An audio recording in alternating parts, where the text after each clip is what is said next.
बिहार चुनाव में तेजस्वी यादव ही महागठबंधन के मुख्यमंत्री का चेहरा होंगे, लेकिन क्या ये ऐलान बहुत पहले हो जाना चाहिए था? तेजस्वी के नाम पर कांग्रेस पहले राजी क्यों नहीं थी और अब क्यों हो गई? अशोक गहलोत के पटना दौरे की इनसाइड स्टोरी क्या है और मुकेश सहनी वाला पेंच क्या है? प्रेस कॉन्फ्रेंस से पहले सहनी ने महागठबंधन की कौन सी टेंशन बढ़ा दी थी और कांग्रेस को इस आपदा में क्या अवसर नजर आया? क्या ये जातीय समीकरणों को साधने की कवायद है या सामाजिक न्याय के प्रति महागठबंधन का कमिटमेंट? क्या ये जोड़ी एनडीए का मुकाबला कर पाएगी और उन सीटों का क्या होगा जहां महागठबंधन के उम्मीदवार आपस में ही लड़ रहे हैं? आज के शो में इन्हीं सवालों के जवाब तलाशने की कोशिश करेंगे। डोनाल्ड ट्रंप फिर से माय लाइफ माय रूल्स वाले मोड में चले गए हैं। रूस की कंपनियां छेंक रहे हैं, भारत के नाम पर कुछ दावे भी कर रहे हैं। कितना दम है दावों में और भारत के लिए कुछ बदला है क्या? इसके बाद विराट कोहली की बात करेंगे। एक बार फिर शून्य पर आउट हुए कोहली ने क्या आखिरी विदाई ले ली है, ऐसी चर्चा सोशल मीडिया पर चलने लगी है, या अभी उनके आगे 2027 के वर्ल्ड कप में खेलने का रास्ता खुला हुआ है? खराब हवा का सामना करती दिल्ली सरकार के आगे क्या खराब पानी वाला संकट भी मुंह बाए खड़ा है, ये भी जानेंगे। नमस्ते, अपन है कुलदीप और आप देखना शुरू कर चुके हैं दी ललन टॉप शो। Brought to you by Raj Niwas Premium Elaichi, Saluja Gold and Sensodyne K.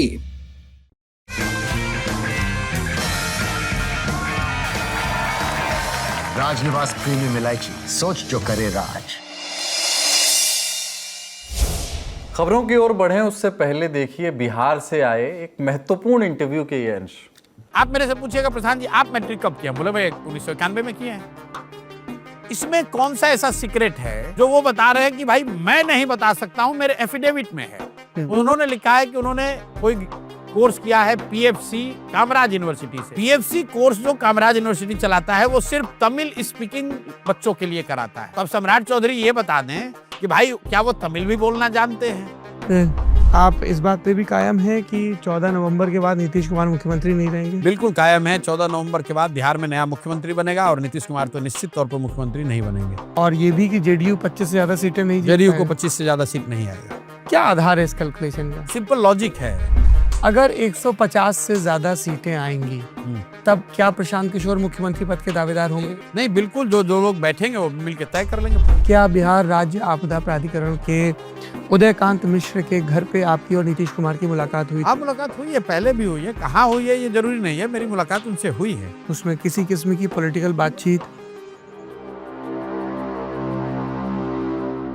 तो जनसुराज पार्टी के संस्थापक प्रशांत किशोर का पूरा इंटरव्यू आप देख सकते हैं ललन टॉप पर 24 अक्टूबर सुबह 8 बजे। अब बढ़ते हैं खबरों की ओर।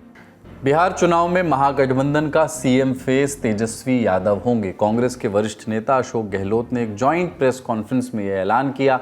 ऐलान वीआईपी चीफ मुकेश सहनी के नाम का भी हुआ उप मुख्यमंत्री के चेहरे के तौर पर। यह भी कहा गया कि पिछड़े समुदाय से आने वाले अन्य नेताओं को भी उप मुख्यमंत्री बनाया जा सकता है। सबकी राय बनी है कि जो हमारे अन्य पिछड़ा वर्ग के साथी हैं, मुकेश सहनी जी, जिनको आप सब जानते हैं, मुकेश सहनी जी जो एक संघर्ष करते हुए यहाँ तक पहुँचे हैं, अपनी पार्टी बनाई है, अपनी अकल होशियारी से, अपनी मेहनत से बनाई है, गरीबों के मसीहा के रूप में, अपनी कौम के मसीहा के रूप में उभर के आए हैं। ऐसे नौजवान को हमने तय किया है वो उप मुख्यमंत्री होंगे। साथ में इसके साथ में जो आपके यहाँ बहुत सारे समाज भी हैं, सामाजिक इक्वेशन अलग तरह की है, तो जो अन्य सामाजिक वर्गों के लोग हैं उनमें से मुख्यमंत्री और बनाए जाएंगे, उप मुख्यमंत्री और बनाए जाएंगे। ऐलान के साथ महागठबंधन के सवाल भी आए। नेता बोले हमने तो चेहरे बता दिए, अब एनडीए बताए कि उनका नेता कौन है। अपने नाम के ऐलान के बाद जोश से भरे हुए तेजस्वी यादव ने लगभग हर फ्रंट पर एनडीए पर निशाना साधा। बोले हमें 5 साल नहीं चाहिए, बस 20 महीने चाहिए, बिहार की हर समस्या को दूर कर देंगे।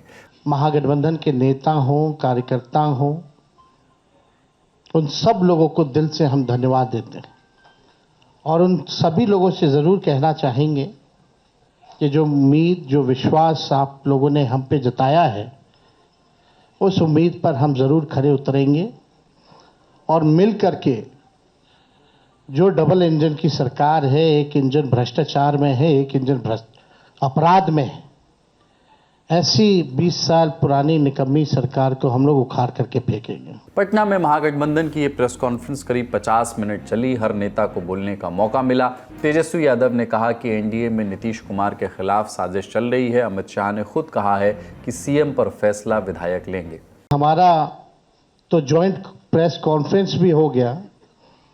इससे पहले कई राउंड हम लोग साथ भी बैठे, लेकिन हम लोगों ने नीतीश जी के साथ जो है, जो अन्याय हो रहा है एनडीए में, एक बार भी कोई भी जॉइंट प्रेस कॉन्फ्रेंस जो है नहीं की गई है और ना ही ऑफिशियली रूप से मुख्यमंत्री का चेहरा घोषित किया गया है।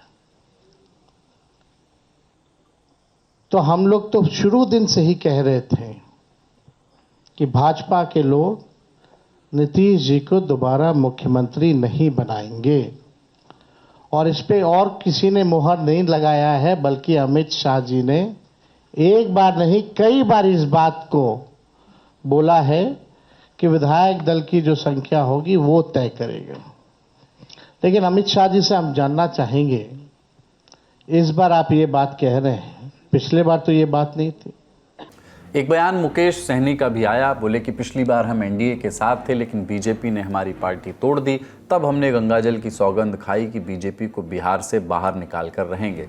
बोले कि महागठबंधन को पिछड़ों और अति पिछड़ों का पूरा साथ मिलेगा। आज ये समय बेसब्री से 3.5 साल से मैं इंतजार कर रहा था, वो घड़ी आ चुकी है। सिर्फ वीआईपी पार्टी नहीं, मुकेश सहनी नहीं, लाखों कार्यकर्ता वीआईपी का आज मजबूती से समय का इंतजार कर रहे थे कि भाजपा ने जिस तरीके से हमारे पार्टी को तोड़ा, हमारे विधायक को खरीदा और एक अति पिछड़ा मल्लाह का बेटा को रोड पे ला दिया। उस समय से लगातार पूरे बिहार में हाथ में गंगा जल लेकर संकल्प पूरे बिहार में हमने किया था कि भाजपा को जब तक हम तोड़ेंगे नहीं तब तक छोड़ेंगे नहीं। जिस तरीके से हमारे दशरथ मांझी ने कहा था, जब तक तोड़ेंगे नहीं पहाड़ को तब तक छोड़ेंगे नहीं। तो समय आ चुका है और मजबूती से महागठबंधन के साथ रहकर बिहार में हम अपनी सरकार बनाएंगे। और इधर एनडीए नेताओं ने भी जवाबी हमला बोला। बोले कि महागठबंधन बिहार के लोगों को भ्रम में रखने की कोशिश कर रहा है। ये लोग आपस में ही लड़ रहे हैं। आज वाली प्रेस कॉन्फ्रेंस के पोस्टर में राहुल गांधी की तस्वीर नहीं थी। चोरी के आरोप में जो व्यक्ति पंजीकृत अपराधी हो चुका हो, उसको चोर के बेटा को मुख्यमंत्री का उम्मीदवार बनाया है। इसलिए लोकतंत्र के लिए शर्मसार करने वाला दिन है कि लालू प्रसाद जी जैसा भ्रष्ट आदमी के परिवार को सत्ता के लिए महागठबंधन ने समर्थन देने का काम किया है। ये लोकतंत्र के लिए शर्मसार के लिए करने का दिन है। तो कौन चाहिए ये बिहार की जनता को तय करना है। नीतीश कुमार जी सामाजिक परिवर्तन के नायक हैं, ग्लोबल थिंकर हैं, क्लाइमेट लीडर हैं। दूसरी तरफ जिसको आपने महागठबंधन का नेता बनाया वो 420 का रूप, कोर्ट में जिसकी पेशी होती है। तो बिहार की जनता विकास और अमन को पसंद करती है। बिहार की जनता वैसे लोग को पसंद नहीं करती है। एक परिवार के नाम से केवल पटना जिला में 43 बीघा 12 कट्ठा 16 डूबे और दूसरे तरफ नीतीश कुमार जी हैं, कुछ नहीं, कुछ नहीं। तो वैसे नेता को पसंद करेगा ना। लड़के झगड़ के इतनी मिन्नतें करके कहीं पे डर दिखा के कहीं पे दबाव बनाकर अगर आपको सीएम का चेहरा स्वीकार किया तो क्या स्वीकार किया। कांग्रेस के ऊपर इन लोगों ने कितना ब्लैकमेल किया इनको सीएम का चेहरा बनाने के लिए। वही मुकेश जी के द्वारा भी किया गया। उन्होंने तो सारे समझौते कर लिए सिर्फ एक डिप्टी सीएम का पद पाने के लिए। तो ये थे ताज़ा अपडेट्स। अब बारी है पर्दे के पीछे की कहानी की। आपको मालूम ही है कि जैसे ही बिहार में चुनाव की तारीखों का ऐलान हुआ, सीट शेयरिंग को लेकर दोनों ही गठबंधनों में खींचतान मची। महागठबंधन में रायता ज्यादा फैला, इतना कि अभी भी दर्जन भर सीटों पर महागठबंधन के उम्मीदवार आपस में लड़ रहे हैं, आमने सामने हैं। हालांकि अब कहा जा रहा है कि आपसी लड़ाई वाली सीटें घट करके 2 ही 3 शायद बचेंगी, क्योंकि मामला अब सुलझता हुआ दिख रहा है। लेकिन 23 अक्टूबर की तारीख के पहले ऐसा लग रहा था कि महागठबंधन का कोई भी दल झुकने को तैयार नहीं है। आरजेडी और कांग्रेस की लड़ाई सबसे ज्यादा फोकस में थी। जानकार कहने लगे थे कि चुनाव से पहले वोटर अधिकार यात्राओं के जरिए जो मोमेंटम महागठबंधन ने हासिल किया था, आपस के झगड़े से उसमें खटाई पड़ने लगी थी। ये बातें तब कही जा रही थी जब ऐसे ही एक वोटर अधिकार यात्रा में तेजस्वी राहुल को पीएम होपफुल के तौर पर प्रोजेक्ट कर चुके थे, तो फिर तेजस्वी को सीएम फेस के तौर पर प्रोजेक्ट करने में कांग्रेस को क्या दिक्कत हो रही थी। इधर आरजेडी ने तेजस्वी सरकार की थीम पर अपना कैंपेन बहुत पहले शुरू कर दिया था। यानी आरजेडी के आला कमान को उम्मीद थी कि बिहार में कांग्रेस जूनियर पार्टनर का ही रोल निभाएगी और तेजस्वी यादव की लीडरशिप स्वीकार करेगी, जैसा पिछले चुनाव में भी हुआ था। लेकिन ऐसा होता उस समय नहीं दिखा। जानकार बताते हैं कि राहुल गांधी की बिहार में सक्रियता से वहां के कांग्रेस नेताओं और कार्यकर्ताओं को बूस्ट मिला। बिहार में कांग्रेस का जिम्मा संभाल रहे नेताओं को लगा कि आरजेडी से बराबरी की शर्तों पर डील की जा सकती है। खुद आला कमान ने मैसेज भेजा कि सौदेबाजी में ढील नहीं देनी है। इससे इतर बिहार में कांग्रेस के प्रभारी कृष्णा अल्लावरू, प्रदेश अध्यक्ष राजेश राम और कांग्रेस विधायक दल के नेता शकील अहमद ने भी एक दलील दी, यही कि तेजस्वी यादव के अगुवाई में चुनाव लड़ने पर गैर यादव, ओबीसी, दलित और सवर्ण वोट नहीं मिलेंगे। कांग्रेस आला कमान ने सौदेबाजी के दौरान इस दलील को भी आरजेडी नेतृत्व के सामने रखा। यहाँ से बात बिगड़ती चली गई। तमाम बैठकों में ये एक बड़ा डेडलॉक बन गया। बैठकों को तय करने के लिए होने वाली बैठकें नहीं हो पाईं। तेजस्वी दिल्ली आए तो राहुल से नहीं मिले। मुकेश सहनी का भी पेच फंसता गया। कांग्रेस की तरफ से बार बार जोर दिया जाता रहा कि सिर्फ क्वांटिटी नहीं, क्वालिटी वाली सीटें भी चाहिए। फोन पर बातें होती रहीं, लेकिन तमाम मंथनों का नतीजा सिफर रहा। महागठबंधन के कार्यकर्ताओं के बीच लाठियां चली। एक एक सीट पर महागठबंधन के 2-2 उम्मीदवार नजर आने लगे। किसी ने नहीं सोचा कि इसका मैसेज क्या जाएगा। अपनी धौंस दिखाने की जिद बनी रही। इधर कांग्रेस के भीतर से ही कृष्णा अल्लावरू और राजेश राम के खिलाफ विरोध की आवाजें उठने लगी। जिन नेताओं के टिकट कटे उन्होंने प्रेस कॉन्फ्रेंस की, दोनों पर टिकट बेचने के आरोप लगाए। तब कहीं कांग्रेस आला कमान को एहसास हुआ कि रायता फैलता ही जा रहा है और इस अंधियारी रात की सुबह नजर नहीं आ रही है। इधर आरजेडी ने भले ही कांग्रेस के सामने विद्रोह का झंडा थामे रखा, लेकिन महागठबंधन के बाकी दलों के साथ सियासी केमिस्ट्री बना करके रखी। लेफ्ट पार्टियों और मुकेश सहनी ने सीएम के तौर पर तेजस्वी के नाम का समर्थन किया। इसके एवज में तेजस्वी ने सीट बंटवारे में वामपंथियों और मुकेश सहनी का ध्यान रखा। तेजस्वी रोजगार, पलायन और डीबीटी स्कीम्स को लेकर के लुभावने ऐलान करते रहे। फिर कांग्रेस ने पाया कि लड़ाई को ज़्यादा खींचने का कोई मतलब नहीं है। आला कमान के पास ये मैसेज भी भेजा गया कि तेजस्वी के नाम का ऐलान न करने के भी खतरे हैं। मसलन 32% वाला MY समीकरण ढीला पड़ सकता है। डेडलॉक को तोड़ने के लिए पार्टी ने अपने दिग्गज नेता और बिहार के ऑब्जर्वर अशोक गहलोत को मैदान में उतारा। गहलोत 22 अक्टूबर को पटना पहुंचे, लालू प्रसाद यादव और तेजस्वी यादव से मुलाकात की और इस मुलाकात के होते ही खबरें आने लगी कि कांग्रेस ने आरजेडी की शर्त मान ली है, यानी तेजस्वी यादव को सीएम के तौर पर प्रोजेक्ट करने के लिए वो राजी हो गई है। और 23 अक्टूबर को ऐसा ही हुआ। साथ ही पत्रकारों से समझते हैं इनसाइड स्टोरी ये भी कि क्या इस ऐलान के लिए महागठबंधन ने कुछ देरी कर दी है और जिन सीटों पर महागठबंधन के उम्मीदवार आमने सामने हैं वहां अब क्या होगा। कि पिछले कुछ दिनों से सीट के बंटवारे और टिकट को लेके कांग्रेस और महागठबंधन के दूसरे दलों के बीच में काफ़ी चिकचिक हुई और उसके कारण स्थिति ऐसी हो गई कि कई सीटों पर, लगभग 1 दर्जन सीटों पर कई दल एक दूसरे के आमने सामने हो गए। उसमें सबसे ज़्यादा सीटें कांग्रेस की थी। लगभग 8 सीटों पर कांग्रेस दूसरे सहयोगी दलों के खिलाफ मैदान में थी। तो ऐसा लग रहा था कि कांग्रेस ही एक ऐसी पार्टी है जो महागठबंधन के लिए दिक्कतें पैदा कर रही है, तो इसको भी ठीक करना जरूरी था। दूसरी बात ये थी कि अगर इस तरह का डेडलॉक होता, इस तरह के तनाव आपस में रहते, तो एक पार्टी के वोट दूसरी पार्टी में शेयर नहीं होते और इसका सबसे ज़्यादा नुकसान कांग्रेस को ही होता है। इसलिए कांग्रेस आला कमान ने अपने अनुभवी नेता अशोक गहलोत को सक्रिय किया, उन्हें पटना भेजा। अशोक गहलोत सबसे पहले लालू जी से और तेजस्वी से मिलने राबड़ी देवी के आवास पर गए, वहाँ मुलाकात हुई और ऐसा माना जा रहा है कि वहाँ जो बातचीत हुई इसमें यह तय हुआ कि तेजस्वी का नाम सीएम फेस के रूप में घोषित किया जाए, जिससे काफ़ी हद तक जो तनाव है वो ख़त्म हो सकता है। तो ये काम सबसे पहले किया गया। अब लग रहा है कि ये तनाव जो है वो धीरे धीरे ख़त्म होगा। जो संकट अभी भी है कि लगभग 8 से 10 सीटों पर फ्रेंडली फाइट की नौबत है, उसको भी धीरे धीरे ठीक किया जाएगा। कहा जा रहा है कि ठीक है कि नाम वापसी की तारीख अनाउंस हो गई है, लेकिन पार्टियों की तरफ से एक घोषणा हो जाएगी कि फलाना सीट पर हमारे आधिकारिक उम्मीदवार यही हैं, ये हमारे आधिकारिक उम्मीदवार नहीं है। अखबारों में या सोशल मीडिया पर या चैनलों में अगर कह दिया जाएगा तो उसका मैसेज जाएगा। तो ये मान के चला जा रहा है कि ये मसला भी धीरे धीरे ठीक होगा। महागठबंधन की इस महाकाव्यात्मक किस्म की लड़ाई में एक अहम किरदार मुकेश सहनी का भी है। सूत्रों की तरफ से ये भी जानकारी नहीं आई थी कि सहनी को 23 अक्टूबर वाली प्रेस कॉन्फ्रेंस में डिप्टी सीएम फेस घोषित किया जाएगा। हालांकि सहनी अड़ गए। डिप्टी सीएम की पोस्ट को लेकर के पहले से ही वो अड़े हुए थे। 23 अक्टूबर की सुबह से ही अल्टीमेटम आने लगा उनका कि अगर सम्मानजनक पद का ऐलान नहीं होगा तो सहनी प्रेस कॉन्फ्रेंस में नहीं आएंगे। कहा गया कि अगर महागठबंधन सामाजिक न्याय की बात कर रहा है तो उसमें सहनी को भी कायदे की जगह मिलनी चाहिए। जानकारी के मुताबिक पटना के जिस मौर्या होटल में महागठबंधन की प्रेस कॉन्फ्रेंस हुई, सहनी ने वहीं के एक स्वीट को अपना ठिकाना बना रखा था। अशोक गहलोत भी मौर्या में ठहरे थे। प्रेस कॉन्फ्रेंस से पहले वहीं पर महागठबंधन के नेताओं का जुटान होना था। जुटान हुआ भी, लेकिन सहनी नहीं आए। उनका मैसेज क्लियर था कि अगर तेजस्वी को बैटमैन की जिम्मेदारी मिल रही है तो रॉबिन वाली पोस्ट तो उन्हें ही चाहिए। सूत्रों के मुताबिक सहनी ने यह संदेश भिजवाया कि मैंने 25 सीटें मांगी थी, लेकिन 15 पर समझौता कर लिया, क्योंकि मुझे लगा था कि डिप्टी सीएम उप मुख्यमंत्री वाली पोस्ट तो मिलेगी ही। अगर ये नहीं होता है तो मैं अपने समर्थकों से क्या कहूँगा, मैं किस आधार पर वोट मांगूंगा। प्रेस कॉन्फ्रेंस से ठीक पहले इस मैसेज ने महागठबंधन के नेताओं को फिर से टेंशन में डाल दिया।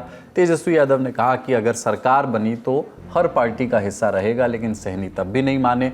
तब गहलोत ने दिल्ली फोन घुमाया, पूछा कि क्या सहनी को डिप्टी सीएम फेस घोषित किया जा सकता है। जवाब आया हाँ। लेफ्ट पार्टियों ने भी सहमति दे दी। जातीय समीकरणों का भी ध्यान रखा गया। महागठबंधन के नेताओं ने माना कि वीआईपी चीफ, मल्लाह, सहनी और निषाद समुदायों के वोट ला सकते हैं। इस समुदाय की करीब 9% हिस्सेदारी है। मल्लाह समुदाय की उपस्थिति पूरे बिहार में है। हालांकि इस समुदाय के लोग बिखरे हुए हैं, लेकिन मिथिलांचल और सीमांचल की कुछ सीटों पर इनका अच्छा प्रभाव है। महागठबंधन ने यह भी समझा कि सामाजिक न्याय के मुद्दे पर जिस तरह का कैंपेन वो चला रहा है, सहनी की नाराजगी इसमें डेंट कर सकती है। इससे इतर कांग्रेस ने यह भी दिमाग लगाया कि सहनी के जरिए तेजस्वी पर भी चेक एंड बैलेंस रखा जा सकता है। तो ये था बिहार कथा में आज का महागठबंधन अध्याय। आगे जो भी अपडेट्स होंगे आप तक पहुंचाते रहेंगे। अब दूसरी बड़ी खबर, भारत का सबसे भरोसेमंद सलूजा गोल्ड TMT बार, मजबूती सब कुछ है। अराजक फैसलों के फाइनल बॉस अमेरिकी सदर डोनाल्ड ट्रंप ने एक और माह लाइफ माह रूल्स वाला डिसीजन लिया है। रूस की 2 बड़ी तेल कंपनियों पर बैन लगा दिया है। ये कंपनियां हैं रोजनेफ्ट और लुकोइल। इसे यूक्रेन के साथ शांति वार्ता के लिए दबाव बढ़ाने के कदम के तौर पर देखा जा रहा है। रूस पर जो असर पड़ेगा वो पुतिन का देश जाने, लेकिन इन 2 कंपनियों से तेल खरीदने वाले भारत पर भी फैसले का बुरा असर पड़ सकता है। ट्रंप भारत से ट्रेड डील करवाने के लिए किसी भी हद तक जाने को तैयार हैं। बैन का ऐलान करते हुए ट्रंप ने दावा किया कि भारत साल के अंत तक रूस से तेल लेना 40% कम कर देगा। क्या ट्रंप की बात में दम है? क्या वो जो कह रहे हैं मीन करते हैं या हवाई फायर कर रहे हैं? जानने के लिए अंतर्राष्ट्रीय मीडिया में छपी रिपोर्ट्स का रुख करिए। न्यूज़ एजेंसी रॉयटर्स की खबर है कि भारत अब रूस से अपनी तेल की निर्भरता को कम कर सकता है। ब्लूमबर्ग की रिपोर्ट बता रही है कि भारत तेल का जुगाड़ अब खाड़ी देशों में तलाश रहा है। भारत की सबसे बड़ी प्राइवेट तेल कंपनी रिलायंस ने मिडिल ईस्ट से कच्चे तेल की खरीद बढ़ा दी है। उसने इराक के बसरा मीडियम, अल शाहीन और कतर लैंड से कम 25 लाख बैरल तेल खरीदा है। और ये सारी कवायद क्यों? ताकि टैरिफ कम हो और ट्रेड डील पूरी हो। अंग्रेजी अखबार लाइव मिनट की रिपोर्ट कहती है कि अमेरिका भारतीय निर्यात पर 50% टैरिफ को घटाकर 15-16% करने को तैयार है। खबर ये भी कहती है कि Bharat America non genetically modified यानी नॉन GM मक्का और सोयाबीन के आयात को बढ़ाने पर भी विचार कर रहा है। बात मक्के और सोयाबीन की, चीन ने हाथ खींच लिए, जिसके बाद अमेरिका का मक्का निर्यात घटा है और उसे अब बड़े मार्केट की तलाश है। ऐसे में अमेरिका नज़र भारत पर रखता है, लेकिन एक्सपर्ट कहते हैं कि अमेरिकी सोयाबीन के आयात से भारतीय किसानों को नुकसान होगा, कीमतें गिरेंगी। फिलहाल डेयरी प्रोडक्ट्स पर टैरिफ कटौती को लेकर के क्लैरिटी अभी नहीं है। बात व्यापार की हो रही है, पर एक राजनीतिक अपडेट भी दे देते हैं। मलेशिया की राजधानी कुआलालंपुर में 26 से 28 अक्टूबर को आसियान समिट होने जा रहा है। डोनाल्ड ट्रंप भी इसमें हिस्सा लेने जा रहे हैं, लेकिन प्रधानमंत्री मोदी मलेशिया नहीं जाएंगे। वो समिट में ऑनलाइन जुड़ेंगे। उनकी जगह विदेश मंत्री एस जयशंकर मलेशिया जाएंगे। इस फैसले की कांग्रेस ने तीखी आलोचना की। राज्यसभा सांसद जयराम रमेश ने एक्स पर लिखा कि पीएम मोदी के वहां नहीं जाने की वजह साफ है, वो ट्रंप के सामने नहीं आना चाहते। उन्होंने कुछ हफ्ते पहले इजिप्ट में, मिस्र में गाजा शांति शिखर सम्मेलन में शामिल होने का निमंत्रण भी इसी वजह से ठुकरा दिया था। तो आसियान समिट में क्या कुछ हो सकता है और ट्रंप ने जो रूस की तेल कंपनियों पर बैन लगाया है, उस फैसले को आप विस्तार से समझने के लिए हमारा आज का दुनियादारी शो देख सकते हैं। लिंक आपको डिस्क्रिप्शन में मिल जाएगा। अब बढ़ते हैं सुर्खियों की ओर। अभी लेके आए सेंसोडेंट के टूथ का करंट गॉन तो लाइफ का करंट ऑन। दिवाली बीतने के 3 दिन बाद भी दिल्ली की हवा की क्वालिटी में कोई सुधार नहीं हुआ। लगातार चौथे दिन दिल्ली का AQI 300 के पार रहा, बहुत खराब वाली कैटेगरी में। सरकारी एजेंसी के आंकड़ों के मुताबिक 23 अक्टूबर को दिल्ली का एवरेज AQI 340 से ऊपर रहा। आनंद विहार में हालत ज़्यादा खराब रही, AQI 511 के पार पहुंच गया। दिल्ली NCR में ग्रेडेड रिस्पॉन्स एक्शन प्लान का लेवल 2 लागू है, लेकिन दिल्ली में सर्दियों की आमद से हवा की क्वालिटी सुधरने में दिक्कत आ रही है। गुरुवार को मिनिमम टेम्परेचर 18.1 डिग्री सेल्सियस दर्ज किया गया। ये सामान्य से 3.7 डिग्री कम है।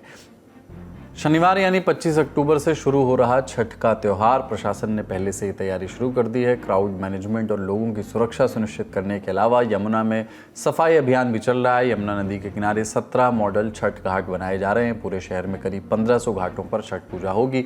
अपोजिशन हवा के अलावा पानी के प्रदूषण की बात भी उठा रहा है। उसका कहना है कि झाग वाली तस्वीरें यमुना से अब भी आ रही हैं। हवा और पानी के मोर्चे पर संघर्ष करती दिल्ली सरकार के आगे के दिन कैसे रहेंगे, देखेंगे अगर हवा साफ हुई तो।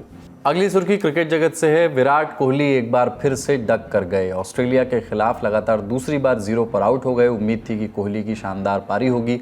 फैंस ने रील्स चला दी थी कि भगवान एडिलेड की पिच पर रहम करें, क्योंकि कोहली तो नहीं करने वाले। लेकिन ऐसा हो न सका, अफसोस। उसके बाद आया हार का गम। 2 विकेट से हारे हम, सीरीज भी गंवाई। इन सब के बावजूद कोहली को आउट होकर जाते वक्त स्टैंडिंग ओवेशन मिला। कोहली ने इस पर रिस्पॉन्स दिया, लेकिन दोनों ग्लव्स हाथ में लेकर कोहली के चेहरे पर जिस एक्सप्रेशन के साथ वो विदाई दिख रही थी वापस पवेलियन की ओर, उससे उनके रिटायरमेंट के कयास लगाए जाने लगे। कहा जाने लगा कि उन्होंने अपने फेवरेट मैदान एडिलेड से गुड बाय कह दिया है। कोहली के मन में क्या है, कोहली ही जाने। टेस्ट और T20 से ऑलरेडी संन्यास ले चुके विराट कोहली अब सिर्फ वनडे खेलते हैं, लेकिन 7 महीने बाद मैदान पर लौटे कोहली के परफॉर्मेंस ने उनके वनडे करियर पर भी प्रश्न चिन्ह लगा दिया है। जानकार कह रहे हैं कि वनडे मैचों की संख्या सीमित होने और टेस्ट और T20 से संन्यास लेने के कारण कोहली मैदान पर वो कंसिस्टेंसी मेंटेन नहीं कर पा रहे हैं।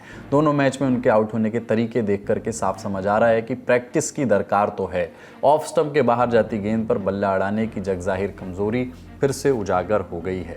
ऐसे में 2027 के वनडे वर्ल्ड कप में अपनी जगह बनाने के लिए विराट कोहली को अपना पुराना फॉर्म वापस लाना होगा। एक्सपर्ट सलाह दे रहे हैं कि कोहली को घरेलू क्रिकेट खेलना चाहिए, रणजी मैचों में पसीना बहाना चाहिए। इससे उनकी फिटनेस सुधरेगी और खोया हुआ फॉर्म वापस आ सकता है। आज का ललन टॉप शो यहीं तक। अपना और अपनों का ख्याल रखिए। देखते रहिए दी ललन टॉप। शुक्रिया, शुभ रात्रि।